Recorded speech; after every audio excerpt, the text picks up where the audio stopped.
Welcome to our latest reflection on the New Testament book of Ephesians, and thank you for staying with us this far. And if you are new to this series, then I really would suggest that perhaps you take a look at some of the previous reflections before you continue here. So we're looking at the first half of chapter 2, and we're doing that kind of in two directions, so to speak. Previously, we recognized how those first 10 verses kind of fall into three sections. There's the rather dark description of life without Christ in the opening few verses, and then there is another reminder of the richness and the blessings of being part of Christ's community in the middle, and then this is followed by a brief paragraph in which Paul describes the emerging church as God's handiwork. And it's that central section that has particularly grabbed people's attention over the years. In fact, some have described it as the most succinct and thorough description of the Christian gospel that there is. Succinct and thorough. Now that is some commendation. And there is one phrase that appears at the heart of that. By grace you are saved. Now, if you've been around the church for a while, that's a phrase that you may well have come across a good few times before, because it's one of those key statements that finds its way onto Christian posters. It's often the title of sermons, and if I'm really honest, its meaning, and particularly the implications of its meaning, have caused some disagreement and division within the church over the years. And I mention that because perhaps you've picked up on some of that yourself.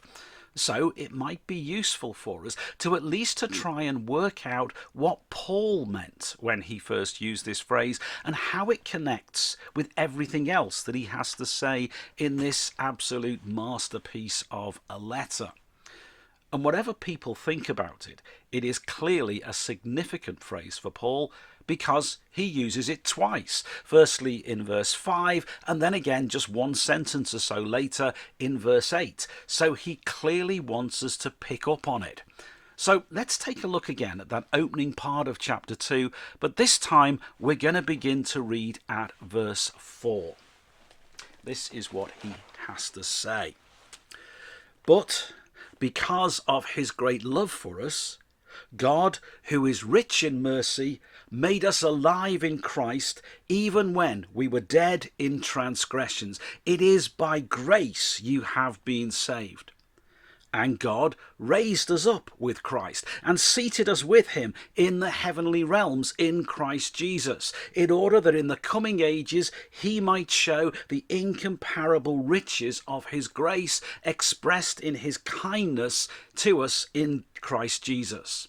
For it is by grace you have been saved through faith, and this is not from yourselves, it is a gift of God, not by works, so that no one can boast.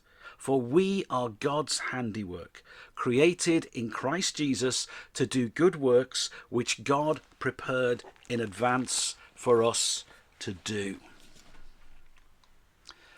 Now, as I have mentioned, there are some quite pithy phrases in these verses, particularly this one, it is by grace you have been saved.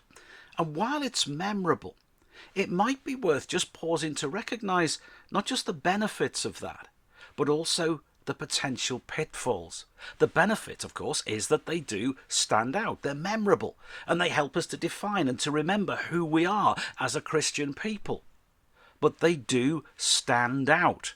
And the pitfall is that if they stand up too much, then we sometimes latch on to the standout phrase and we don't perhaps notice and take in all of the stuff that's around it. We kind of let it run off and run away with itself, so to speak, and we don't take notice of the sentences and the phrases around it that are clearly intended to give it meaning and application.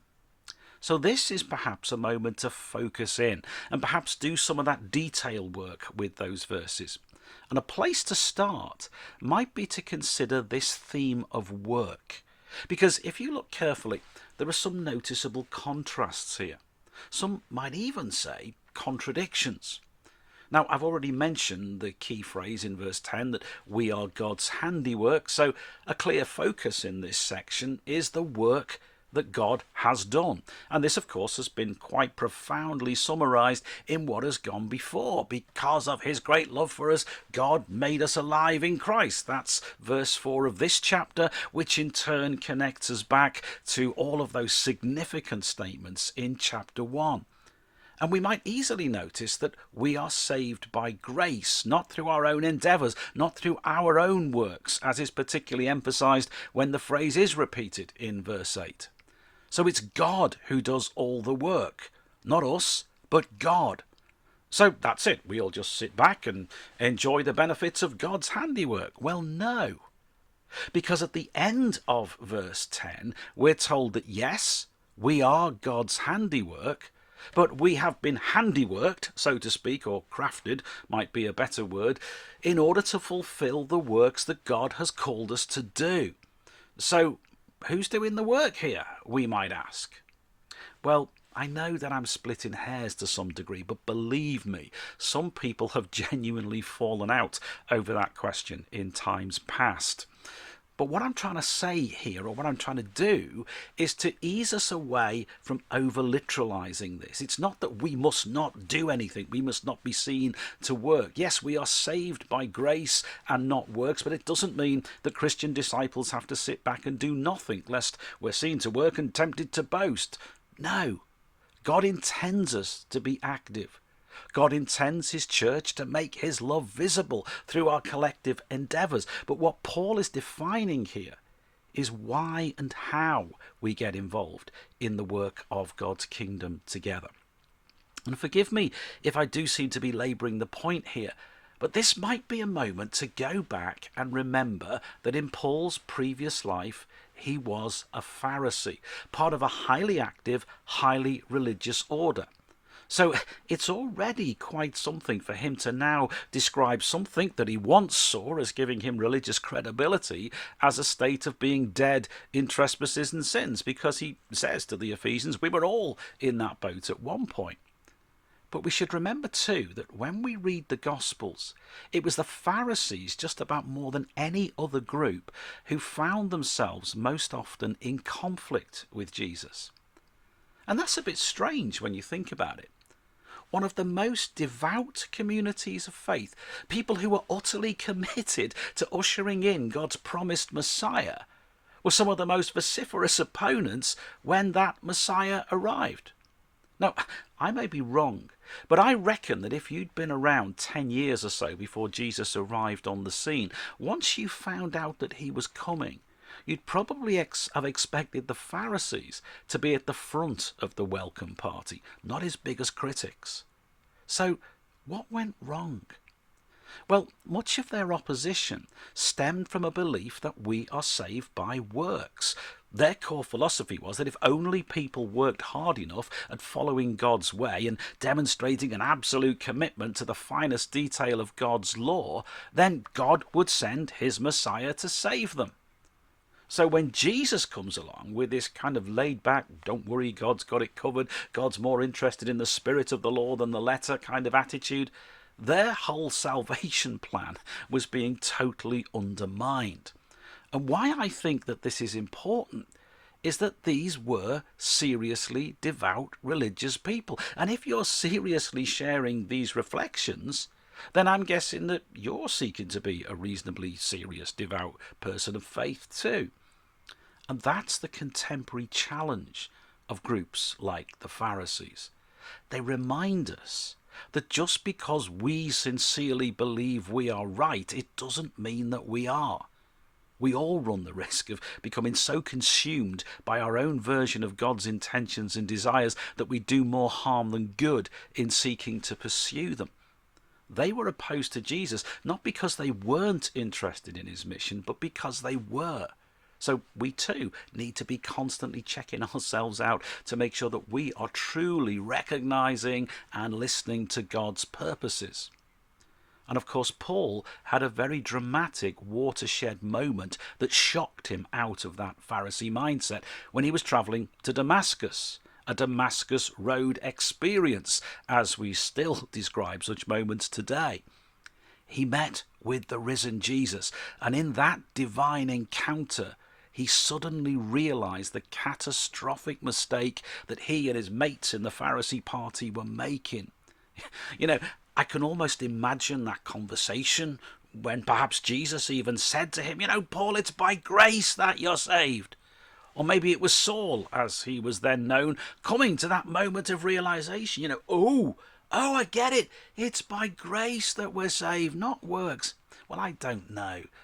But I sense that this backstory of Paul being a Pharisee goes a fair way to explaining why the idea of being saved by grace is so prominent in Paul's later writings. Now, that's all very interesting, you might say, but we're not Pharisees. We're not a religious group of people that need to be talked out of a particular mindset. We are trying to live our life as 21st century followers of Jesus. Well, I still think this has something to say to us, because I've got to be honest and say that in my role as a regional minister, I'm often required to come alongside a local Christian community when they're facing some degree of crisis or challenge, and sometimes that can be a situation of conflict or tension between people. And when we are properly committed to our local church community, we can find ourselves becoming quite busy. But often, those conflicts and tensions can arise because people who are busy, they know what they're doing, but they forget why they're doing those things. Now, I think most of us get it. We grasp enough of this gospel that Paul has so beautifully summarized here to know that we're not earning our personal salvation by becoming busy. But we can sometimes, I think, still unconsciously adopt that mindset. If we just do this, more people will come in. If we just up our game here, God will bless us. If we just follow this program, we'll get the results and the outcomes that we hope for. And we can become a bit like those Pharisees. If we just do what we think is right, God will somehow bless us even more and sort things out for us. And then we can become frustrated if those outcomes aren't achieved. And when people are frustrated, relationships become strained and people begin to get into situations of conflict. But in these verses, Paul turns those kind of mindsets on their head. Being saved by grace does not mean that we abandon any form of good works or activity. And here's a bit of a plot spoiler. This is something we're going to be seriously picking up again when we get to chapter 4. But what Paul reminds us of here is that our collective endeavours are an act of gratitude for the grace that God has lavished upon us, and an act of witness to the God whose handiwork we are a visible example of. And why, to me, this is important is because I sense that we can all recognise an important aspect of human nature here. Very often the way we approach a particular task and the way we and others experience that task being done depends to a significant degree on why we believe we're doing it in the first place. I remember some years ago being part of a major Christian youth event at which some of the delegates were sent out at key moments to engage in practical acts of goodness in their local community. And one group of young people went on a park clean-up where they joined a group of young offenders who were also doing the same job as part of their community service sentence. And those who witnessed this spoke of a very interesting interaction between the two groups. In fact, quite a significant impact that the conference delegates made on the group as a whole. You see, you had two cohorts of people doing exactly the same thing for entirely different reasons. One group saw this as an act of Christian community, seeking to bless others and to be a symbol of good. The other saw it as a task they were forced to do by a legal system that imposed itself upon them.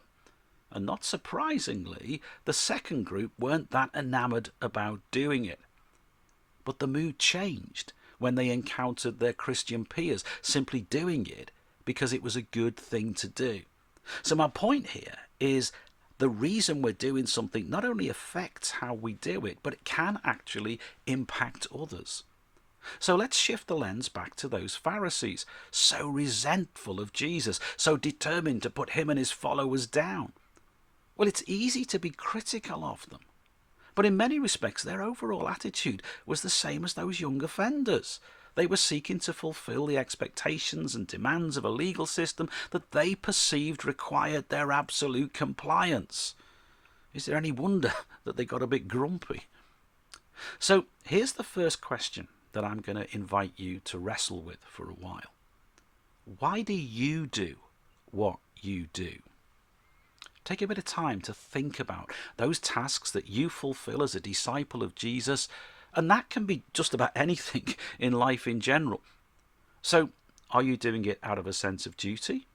Are you doing it because you anticipate some kind of outcome or result? Or are you simply doing it as a reaction of gratitude for the grace that has saved you?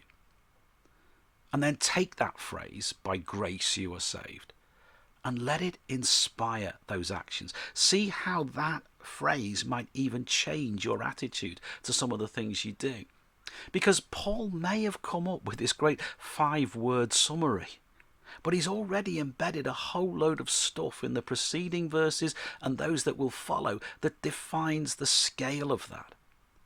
By grace you are saved. Well, what kind of grace? Well, this is where we can pile in with all the stuff we've already read in chapter 1.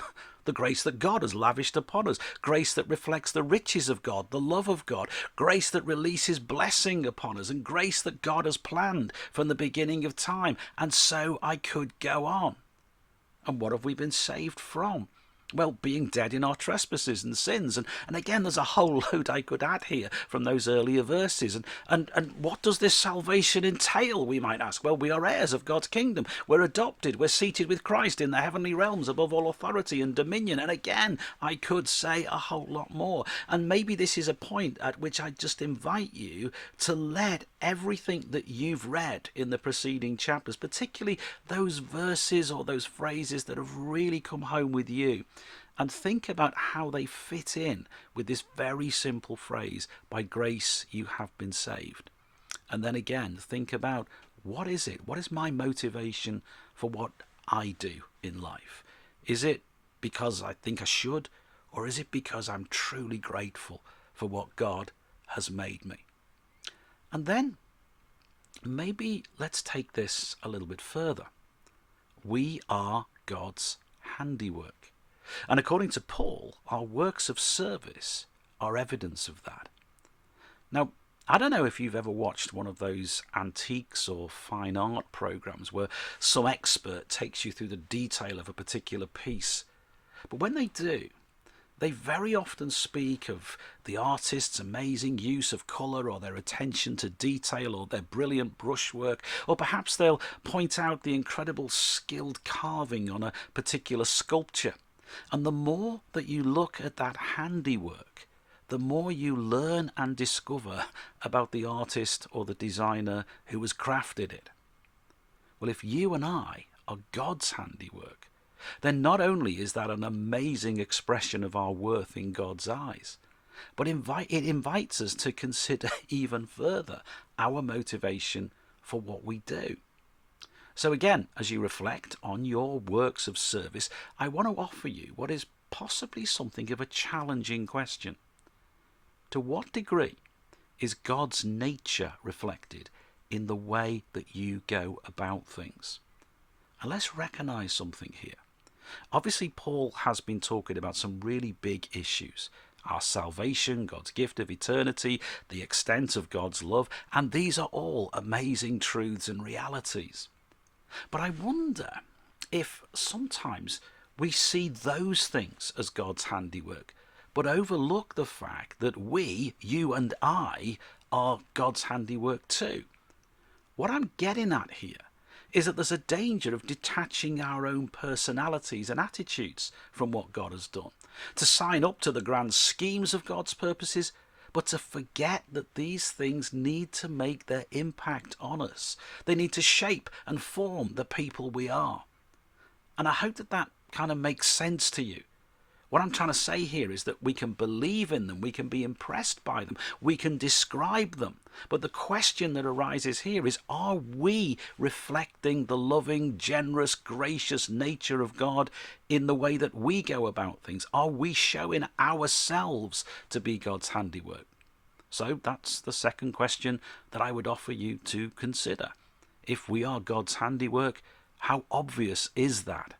And again, let's recognize that this isn't just about reflecting God's nature when we're doing stuff within the church, helping with the coffee or running the youth group.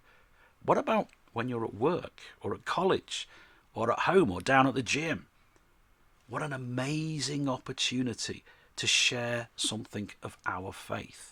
Not necessarily by preaching at everybody, but just by simply determining to go about the ordinary tasks of life in ways that reflect our identity as God's handiwork.